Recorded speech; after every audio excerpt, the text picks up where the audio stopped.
Magandang araw kapamilya, nagbabaga mga balita, pumuputok ang mga storya live sa The ABS-CBN News Channel, Kapamilya Channel A to Z, Jeepney TV at All TV. Mga impormasyong mahalaga live rin sa YouTube at TikTok, no more no less, hatid ng TV Patrol Express. Sa ulo ng ating mga balita, unahin po natin sa kwentong ito. Sinampahan na ng 8 counts ng second-degree murder sa British Columbia Prosecution Service ang sospek na sumagasa sa mga tao sa Lapu-Lapu Day Filipino Street Festival sa Vancouver, Canada noong Sabado. Humarap sa korte ang sospek na kinilalang si Kaiji Adam Lo, 30 taong gulang at residente ng Vancouver.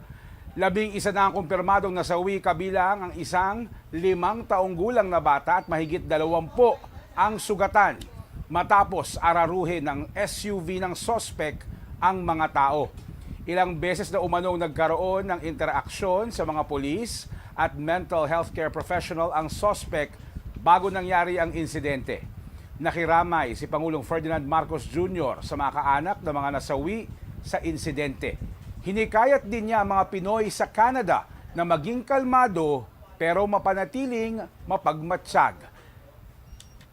Kinundi na rin ni Vice President Sara Duterte ang insidente. Dapat anyang managot sa batas ang responsable sa pag-atake.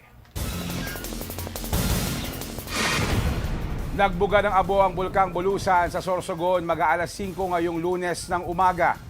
Ayon sa PHIVOLCS, nagtagal ang phreatic eruption ng 24 na minuto.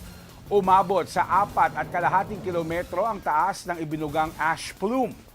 Nakaranas naman ng ashfall ang mga bayan ng Irosin, Magallanes at Huban. Ayon sa Huban Municipal Disaster Risk Reduction and Management Office, ilang residente ang nais ng lumikas.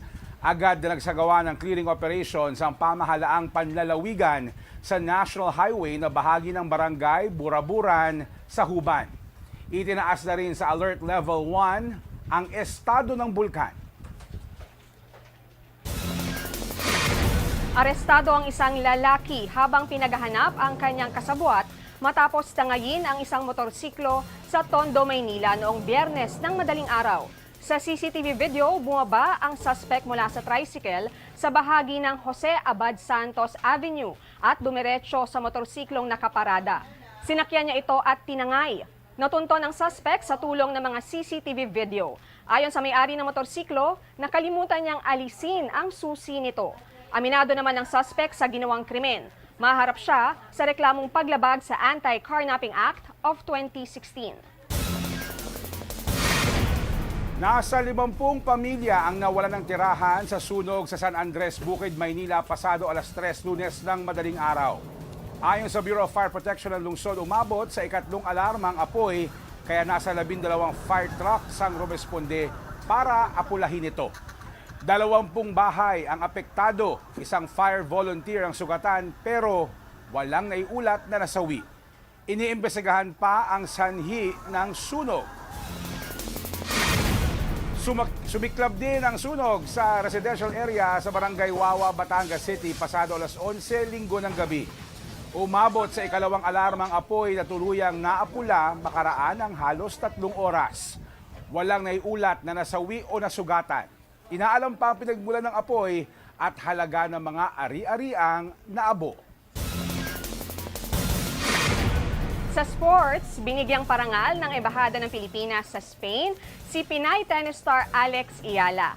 Personal na tinanggap ni Ayala ang premyo Stanglao Trophy mula kay Philippine Ambassador to Spain, Philip Luillier.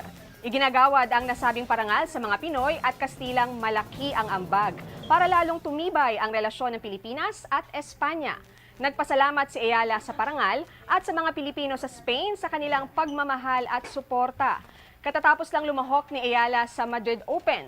Umabot siya sa second round kung saan tinalo siya ni world number 2 Iga Swiatek. Susunod, Nations Girl Group BINI nakipag-bonding sa kanilang baby blooms. At ang espesyal nating bisita ngayong araw, abangan sa pagbabalik ng TV Patrol Express!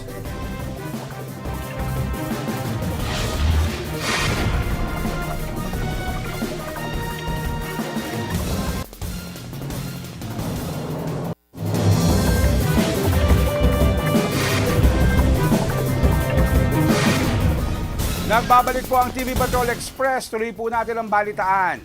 Bad news sa mga motorista, tataas ang presyo ng mga produktong petrolyo sa huling linggo ng Abril. Nag-anunsyo ng ilang kumpanya ng langis sa simula sa Martes. Tataas ng piso at 35 sentimos ang bawat litro ng gasolina. 80 sentimo naman ang patong sa kada litro ng diesel habang 70 sentimos sa kerosene o gas. Ito ay ikalawang sunod na linggo na magpapatupad ng oil price hike ang mga kumpanya ng langis. Paliwanag ng Department of Energy, pangunahing dahilan nito ang panibagong sanksyon ng Amerika sa Iran.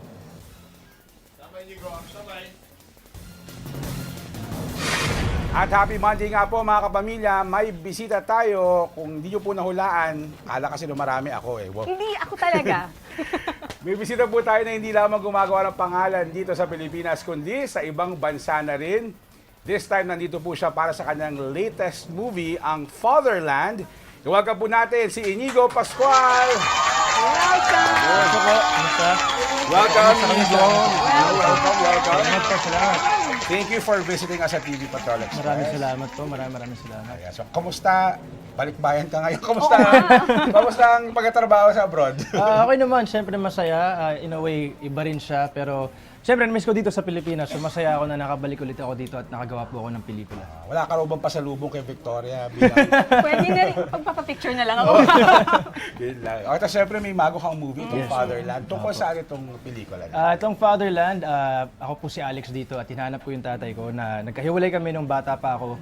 And basically, we go around the Philippines sa Pampanga nagsimula, tapos sumabot kami ng Mindanao. And maraming parts sa story, marami rin kami kasamang artista dito sa pelikulang to. And mga politics stuff din na in-include dun sa movie. So sana po mapanood nyo, it's now showing. Congratulations. At Salamat. sabi mo, itong first time mo ba to na mag-heavy drama? First time. Paano siya naiba sa ibang characters mo na before? I guess for me, nasanay siguro ako sa Love Team, puro mga pakilig na movies. And isa siya sa mga rason as to why I accepted the project. Direct Joel Lamangan directed it, and that's one of my dreams. And sobrang iba siya. I mean, first time ko umiyak ng ganong karami sa isang proyekto. Ako, ilang tissue box ba dapat dalhin namin dito? Maraming mapapaiyak, I'm sure. Oo nga. Please invite our Ayan. viewers to watch Fatherland. And po, Fatherland, now showing. Sana po mapanood nyo, isama nyo na yung pamilya nyo, mga kaibigan nyo. And maraming salamat po. And thank you so much to my director, Direct Joel. And po, thank you. At si Inigo rin po ang ating entertainment news presenter ngayong araw. Kaya, Inigo, take it away. Pagkatrabahuhin ka rin namin ngayong araw. Take it away.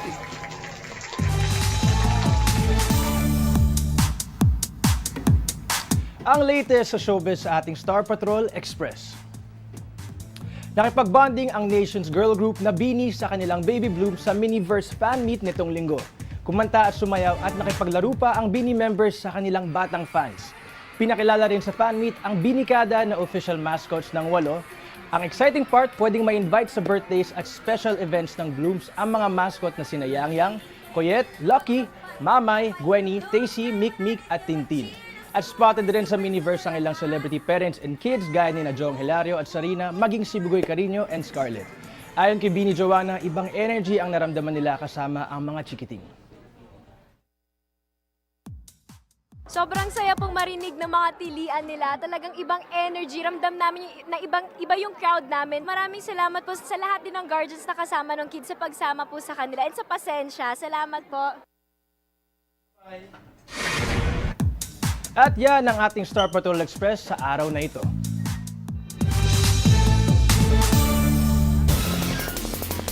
Ano naman? Grabe ka. Lahat mo kasi nakahawak sa cellphone. Grabe yung ganda ko doon. Ang daming cellphone mo. Grabe nakatutok ka dyan. But thank you again for Salamat po, visiting. salamat. At syempre, lahat po kayo manood ng Fatherland. Fatherland. At yan po ang mga nagbabagang balita. Huwag pong kalimutang mag-LSSC, like, share, subscribe, and comment sa YouTube at TikTok. Sa ngalan ng aming kasamang si Denise Densay, ako po, si Victoria Tulay. Mga kapamilya, bukod po sa YouTube at TikTok, napapanood rin ng live ang TV Patrol Express sa the ABS-CBN News Channel, Kapamilya Channel A to Z, Jeepney TV at All TV. Siya po si Jeff Canoy. Maraming salamat at magandang hapon, kapamilya. Salamat po. Thank you.